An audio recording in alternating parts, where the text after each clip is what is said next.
Waye. Mason and the Muayame, Chine. Mason and Muayame, a Chine. Abna, but in Katanaba, Yamshimwe. Medo kwada obokrat animu na me hyase e daily guide kratafa etoso edubako na wohwema Adom Dwaso Nsem dwumadie ya ne ye pusa eno no eye Ghana fo ne momo eto abanti post no ekọ na wiye no eno na aye daily guide de ho amane abayi na womo ehse district assembly common fund penyo no na eye chief executive officer woda no na wono na hwedi kan ese CEO a wabomoden pa ya na dwuma yen so aso ani eno achi no wohwemu a na chese NLA yewra samye wuku na state transport corporation no na nakomia ono so na etoso enti na atoshi Irene won di kan na samye wuku na nakomia eno achi so na Dr. Bernardo Koboy National Insurance Authority hono etoso Dr. Ben Kedi Asante Ghana Gas Joseph na do Ghana Cocoa Board Delis Mimi da Food and Drugs Authority it just a to so sam de call ekosi na eno no na wo mo ehse na dwuma waye no aso ni Ghana fabo na baso na daily guide de mu amane aba won to second obokrata ya obehu ehu ensem ni nyina in order no free number 1 ekosi number 10 ehu asam e wo daily guide page 11 na eno chi no e wo haya no na wo soafo no hwe nsase eni mu agudie so Samuel Abugina ponsa wa konsrahye e wo apiati baby a Western region baby a topa ekoja mu ekowi echese dynamite bi ko blast ye ma ne kroni nyina boye nipa bi hwe wo mo nkwane bi so prepraye no empanyefo ye nsusue ne so mo besi adan no e de makromafo ni nyina na sese no dwumadie no ekoso emu ensam kakra na wasofo ekoye ekotche se the project no ene edani sie no eko ye no so mo de ho asem ato daily guide katafa to so eduba komu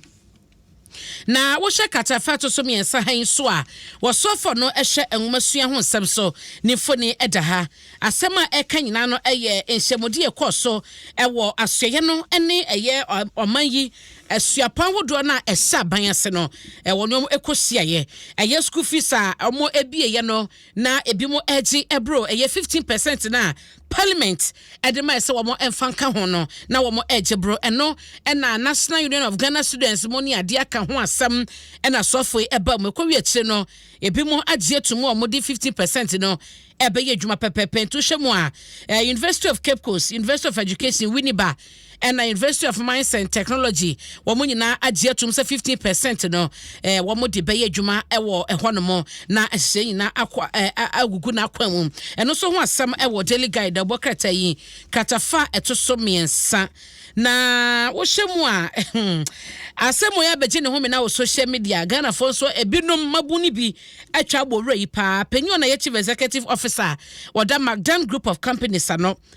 Dr. Daniel Macaulay na wo so koka say Ghana mabu no mo penadodo akwadwo o mani so no mo pena too much eno na nam so abeto de bia na beka se mabu no wo mu ni dwumadi na de bia o mo ho kire wo mo no na ensem onyina no ode tudwa ebra na ono so no ekopie mu ene Joy FM ha ya na wo ba ye ene eye ebedi nkobo na mu no na oka sesese no kakran na Ghana kamia kwakoyo ma ye de bia no ye sesade a chese efri mabu de kokosi empanyifo nyina so no yade a ekoso woni pare to ho no adwuma na yede ma no se onye no enkroda sem san ne akwadwo sem san onye adwuma no adwuma ne hwene so okotefi os menya adwuma nye eno achi so no wobi won ma so oba adwuma pa obetena adwuma no nanko a babu betimi asore defiti no pa kosi anwumre wo wi a wabeka cho so onye adwuma nye so nei enye so betwa so benya office adwuma nko na ye adwuma eno ene nsem bi ore edi kotu dwa ya won de afuto no de ma mabu so peso diye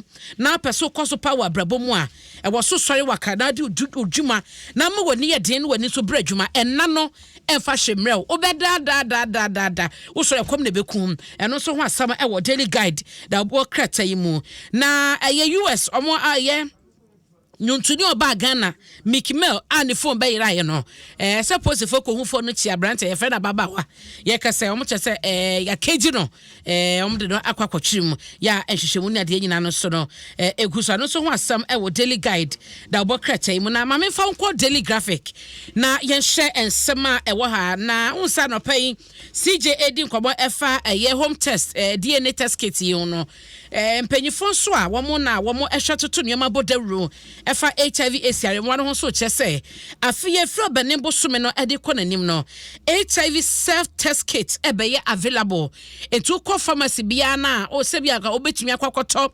malaria test kit bi no akosha hu se malaria ewo mojamu anase woni paduam anase bia wo yoba na hwa asa wo ya fafuro utumi kwakokoto bi ebe cheke hwe se wonyem anase wonyem no saa na mpanyifo de aba mo se no every match econom wo pharmacy bia mu a obenya sa test kit bi ato na wa wakɔhyɛ wodam wakɔ test ahwɛ sɛ es no wanya HIV no wanya bia na sɛ wunya bi we no nyo ne doctor mi ni bia na gina hɔ nyo ne nurse ni bia na gina no aka sɛ bi obi behunu wunchum enti wo nkɔnkɔyɛ enti de ne wokɔtɔ kora bɛhyɛ wodam a obetumi ayɛ no pɛpɛpɛ programs manager no eda national SCIs and HIV AIDS control program na no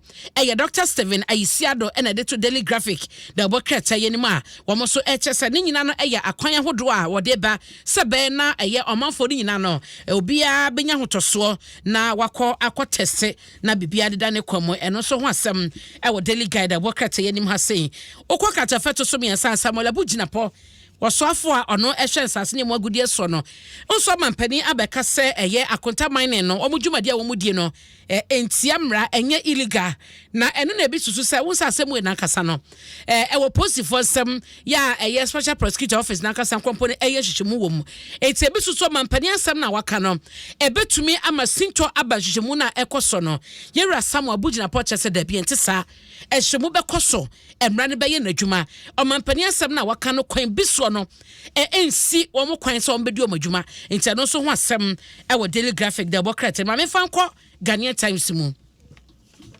na wo hwɛ ha sɛ ya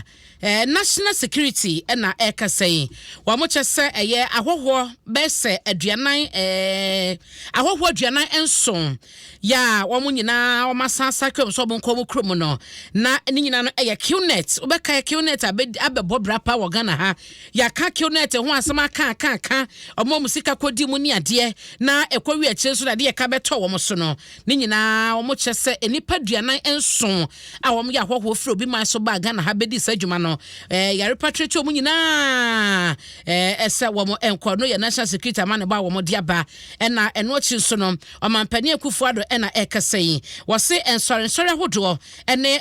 amamuo emu akandifo no wo se mpanyifo hye na sa ayonko feda wo ntem ne moyire omampani kire se wo ye asafo bi kandifo ana asafo panyin na wotu oman mu na amanyosema ekoso no enkoyie amamuo a ekoso no enkoyie wo so bie wana na wo kasa sansa mo nyina mo kan obenya chichiro man no ense mo nyina beto dwabra kali bishops no wo mo conference a efie mienu bia wo mo ye no wo mo de hyehyɛ so ene na ne nyina no ebeba na wiye nti ho no mampani ekoka asem we no so ewo ha na Ghana Revenue Authority social catafeto so miensa wo mo so saka bags a 199 bags ne nyina India hemp na ewo mu a wo mo akyere na wo mo ekyere se we no custom division e Ghana no na omo ensa kan e Dabala eno wo Southern district na e voter region no na omo kyese na obi ena wode ekọ bia ya wode kọ de obi enim nti track na na egu omo de kọ no ena omo sakan na acting commissioner edema custom division no Alhaji Idrisu Idisa Sedu wona ne Ghanaian Times said nkoma wa confirm kyese ampa wo sakan bibia etesa na nhwehwemu so egu so a ekoso na emu no wose na Quarters Control Commission no ena wo ensaka ma yemu nhwehwemu hu se na Indian hemp ne gu mu a wode kọ ntu hwe Ghanaian Times katafeto so miensan se ya boto na no hyehyɛ gumo no na egu ha nti Charles Agbeke ono ne officer owo Dabala checkpoint wodom no ono na ehunu ya kyese na omo bia taxi so na omo hye ne me wo no so ho asem ewo kratafa eto so miensa ewo da bo krata nti we so na megina na mede anopai naposo ya mede brown mede AC medase na mapeja CJ ebeto so